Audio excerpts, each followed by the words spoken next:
औरंगाबाद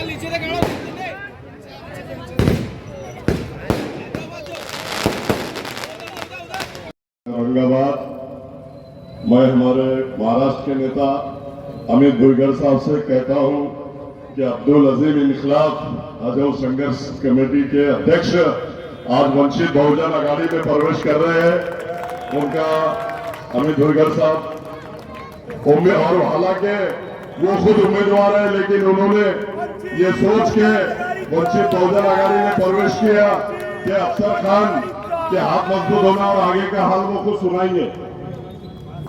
जनाब जावेद कुरैशी साहब आपके बीच में बात रखेंगे अभी।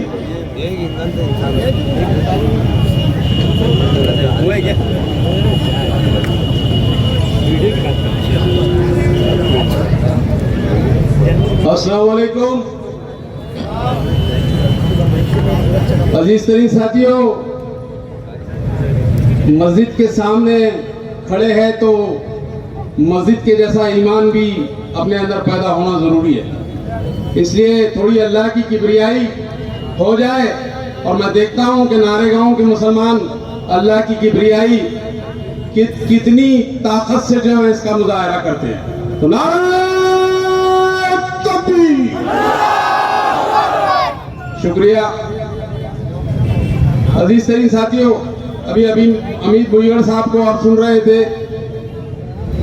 अमित भुईगढ़ साहब ने ये पिछले 19 के इलेक्शन से अभी 24 का जो इलेक्शन आ रहा है, पूरी सच्चाई आपके सामने रख दी। अब ये सच्चाई को लेके आपको गौर व फिक्र करना है कि आने वाले वक्त में ये जो 24 को 13 तारीख का इलेक्शन होने वाला है, उसमें हम कैसा जाएंगे। आप लोगों को मालूम हुआ ये अच्छी तरीके से कि हमारे पास औरंगाबाद पार्लियामेंट्री हल्के के अंदर हम 21% वोट रखते हैं। यानी जो मुसलमान है वो मुसलमान 21% वोट रखते हैं। उसके साथ ही इम्तियाज जलील साहब जब चुन के गए थे तो उनको वंचित बहुजन अघाड़ी का सपोर्ट था, और वंचित बहुजन अघाड़ी का वो जो वोट था SC ST वो जो वोट था वो 17% वोट था। तो 21 और 17 ये मिला के मैं समझता हूं कि 38% वोट हमारा होता है। और 38% वोट में हम आराम से अल्हम्दुलिल्लाह चुन के आ जाते हैं, क्योंकि हमारे फिरका परस्त जो लोग हैं उनका मामला जो है इस वक्त जो है तितर बितर रोया हुआ है। अगर ये समीकरण अगर होता है तो ये समीकरण में हमारी सीट हम आराम से निकाल सकते हैं। ये 19 में हमने देखा है। और आज भले ही शक्ल बदल गई होंगी, पार्टी बदल गई होंगी, अभी किरदार भी बदल गया होगा, लेकिन अगर मुस्लिम क़यादत को आप जिंदा रखना चाहते हैं इस शहर में, तो आपको किरदार की तब्दीली को कबूल करना पड़ेगा। और वो किरदार की तब्दीली अफसर खान की शक्ल में तब्दील हो सकती है, इसमें कोई शक नहीं है। और अफसर खान का इंतखाब अम्बेडकर साहब ने इसलिए किया है कि अफसर खान जो है 24 घंटे अवाम के बीच में रहने वाली शख्सियत है। अजीज तरीन साथियों, जिन साहब को हमने इंतखाब किया, लीडर बनाया और जो है कायद बनाया, बड़ी बड़ी महफिलों में बैठने के काबिल बनाया, और जब वक्त आया तो वंचित बहुजन अघाड़ी के पीठ में खंजर घोंपने का काम ही इन साहब ने अदा किया। जिन मुसलमानों ने हमको वोट दिया, जिन मुसलमानों ने सर पे नाचा लेके, जिन मुसलमानों ने खाने काबा का गिलाफ पकड़ के दुआएं की, जिन हमारी खवातीन ने घरों में आयतल कुर्सी के विर्द किए, उन नौजवानों ने अपने अब रोजे रखे, कामयाबी के लिए आपके लिए इतनी जद्दोजहद की कि कुछ बेजापुर का वाकया याद होगा कि एक रिक्शे वाले ने अपना रिक्शा बेच के इस शख्स को जो है चुना के लाने का काम किया। लेकिन जब हमारे बुरे वक्त थे, हमारे बुरे वक्तों के अंदर हमारे साथ में कौन खड़ा रहना चाहिए? बहुत सिंपल सवाल है। अजीज तरीन साथियों, आप अपनी अकल पे जोर मारिए। आपके घर में आपका कोई फर्जंद, आपका कोई भाई, क्या आपका कोई बेटा गलत राह रवि इख्तियार कर रहा है, गलत शौक में पड़ गया है, गलत मामलात कर रहा है, तो आप उसको घर में बुला के डांटेंगे, उसको धमकाएंगे, उसको समझाएंगे, यही करेंगे ना आप लोग? क्या ऐलान करते फिरेंगे कि ये बटन वाला था, ये बटन वाला था, ये बटन वाला था, इसने ये जलाया था, उसने वो जलाया था, इसने ये करा था, हम तेरा कॉमिंग ऑपरेशन कर डालेंगे। ये हमको डंडा लेके हमको सुधारने की कोशिश करेंगे। ये था, आप अपने दिल पे हाथ रख कर ये सवाल करिए अपने आप से कि अगर अपना घर का बच्चा अगर बिगड़ जाए तो उसको घर में बिठाकर उसको समझाया जाता है, अलग पूरी दुनिया में ऐलान नहीं किया जाता कि ये बटन प्लेयर है, ये शराबखोर है, पूरे घरों में नहीं पीटा जाता। न टीवी पे आके ये कहा जाता कि मुसलमानों ने पुलिस की गाड़ियां जलाया थे, मुसलमानों ने ये किया था, क्या मुसलमानों ने वो किया था। ये नहीं किया जाता मेरे दोस्तों, मेरे यारों, ये नहीं किया जाता। उनको समझाया जाता है, उनके साथ बैठा जाता है, उनकी जो है तशरीह की जाती है। ये तुम क्या कर रहे हो मेरे यारों, समझो ये वक्त तुम्हारा नहीं है, आराम से काम लो। लेकिन जो शरारत करने वाले लोग थे, मेरे इशारे समझो, मैं क्या पूरे की वाकई की तरफ आपको लेके जा रहा हूं कि जो शरारत करने वाले लोग थे वो आके क्यों हमको भड़का रहे थे वहां पे। जब हमारा रमजान का तरावी के बाद हम चाय पी के दोस्तों में गपशप लगा देते कि आज जो है अभी तरावी छुटी, आज ये सूरा हमारा कंप्लीट हुआ, इतना सूरा कंप्लीट हुआ, इमाम साहब ने बेहतरीन खिदमत करी। ये तबसरे हमारे सड़कों पे, हमारे चौरस्ते पे, हमारी चाय की होटलों में ये तबसरे होते हैं। हमारे चाय की दुकानों में ये तबसरे नहीं होते कि आज बटन प्लेयर, आज कौन सा सूखा मारने का है, ये मारने का है कि ये मारने। रमजान में ये तबसरे हमारे नहीं होते मेरे दोस्तों, मेरे यारों। ये पढ़े लिखे जाहिल को क्या बोले हम? ये पढ़े लिखे जाहिल को अब हम क्या बोले, क्या समझाए उसको कि ये रमजान में हम ये सब करते हैं, ये सब करते हैं हम रमजान में। रमजान में तो हमारा सीना जो है अल्लाह के नूर से मुनव्वर होता है, हम अपना फ्रेश होते हैं, दिन भर रोजा रखते हैं, नमाजें पढ़ते हैं, जो है तरावी पढ़ते हैं, और फिर उसके बाद आने वाली सहर का इंतजार करते हैं। हम तो ये करते हैं। अरे किसने किया था ये? कौन आए थे वहां पर? क्यों नारे मार के हमारे को चिढ़ा रहे थे? क्यों हमको गुस्सा दिला रहे थे? क्या समझ रहे थे? अरे वो राम मंदिर जिसको मुसलमानों ने सदियों से जो है वहां पर अपनी खिदमत अंजाम दिए थे, क्या रमजान में हम फसाद कर रहे थे? हम फसाद करेंगे? वो जो लोग आए थे कौन थे वो लोग? कौन थे वो लोग? और जब आए थे तो क्यों हमको बहका रहे थे? क्यों हमको जज्बात में रहे? एक आदमी पे गुनाह दाखिल नहीं।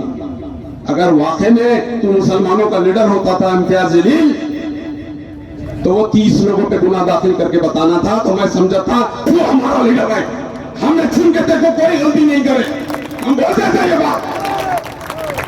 लेकिन जिस तरीके का तूने हमारे साथ रवैया अख्तियार किया, तुझको भुगतना पड़ेगा, तुझको भुगतना पड़ेगा, कसम खुदा की तुझको भुगतना पड़ेगा। तो क्या समझ रहा है तू ये समझ रहा है कि हम तेरे बाप के नौकर है, तू लकड़ी लेके हमको हका लेगा, हमको लकड़ी लेके हका लेगा, हम तेरे बाप के नौकर है।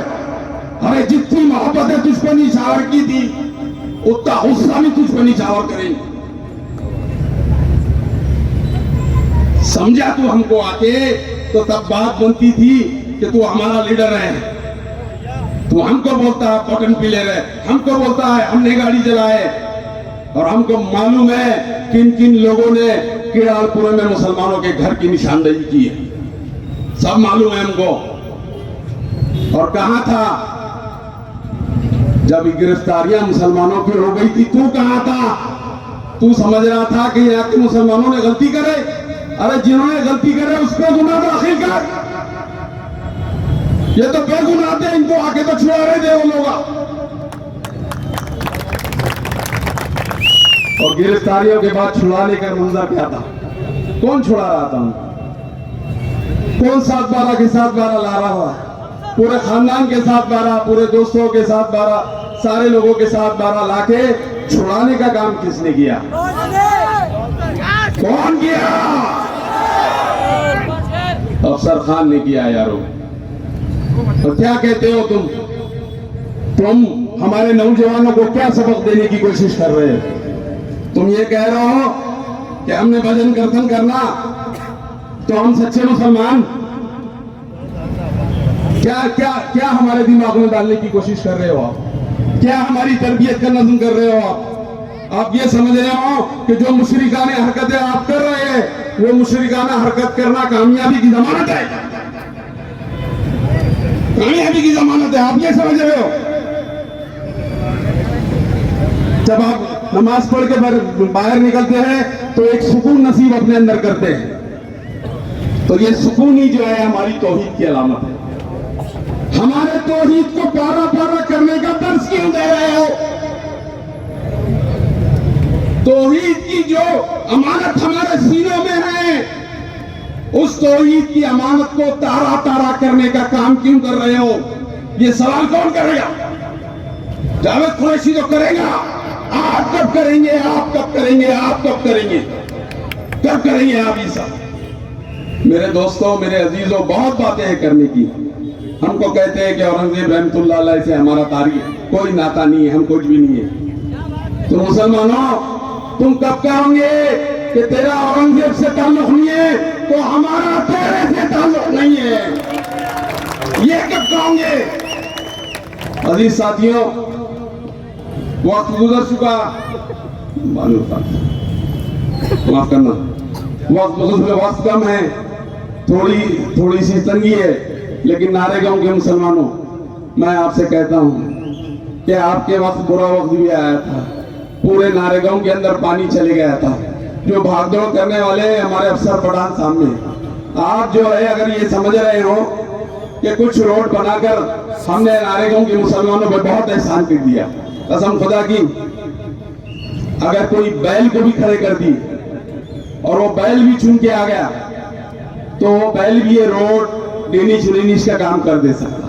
तो हमने बैल को नहीं चुन के दिए थे, हमने इंसान को चुन के दिए थे। लेकिन जब बुरे वक्त थे हमारे इस नारेगांव के अंदर, पानी पूरा भर गया था, मैं आके यहाँ पे देख के गया, उस वक्त आप कहाँ थे? तो उस वक्त आप कहाँ थे? तो याद रखिए कि आने वाला वक्त आपके पास अफसर खान को 25 साल तजुर्बा, सियासी तजुर्बा है, समाजी तजुर्बा है, 25 साल से मुसलमानों की सियासी खिदमत अंजाम दे रहे हैं। आने वाला वक्त है, आपको सोच समझ के वोट देना है। फिर से 19 का मंजर आपके सामने नजर आ रहा है, वही 19 का मंजर है। आज भी चंद्रकांत खड़े हैं, आज भी हर्षवर्धन खड़े हैं, आज भी भूमरे खड़े हुए। ये मंजर को याद रखो आप, वही मंजर है। आज भी जो है किरदार बदल गया है, वो बंदा है और शाहरुख खान की जगह अफसर खान आ गए। और इससे ही साथियों, ये चंद गुजारिशात थी मेरी दिल की तरफ थी कि मैंने आप लोगों को वो बात कही कि वंचित बहुजन अघाड़ी का, अगर आप समझते हैं कि 19 में वंचित बहुजनानी में हमारे पे एहसान करी थी, तो एहसान को अगर उतारने का टाइम है, आपकी क़यादत बनने वाली है, मुसलमानों की क़यादत बनने वाली है, किसी दूसरे की नहीं। उस क़यादत को, वंचित बहुजन अघाड़ी के एहसान को, प्रकाश अंबेडकर साहब के एहसान को अगर हम समझते हैं कि वो एहसान है, तो चुकाने का वक्त है। और चुकाने के लिए आपको कोई दलित उम्मीदवार नहीं दिया गया, कोई हिंदू उम्मीदवार नहीं दिया, आपको मुसलमान उम्मीदवार ही दिया है।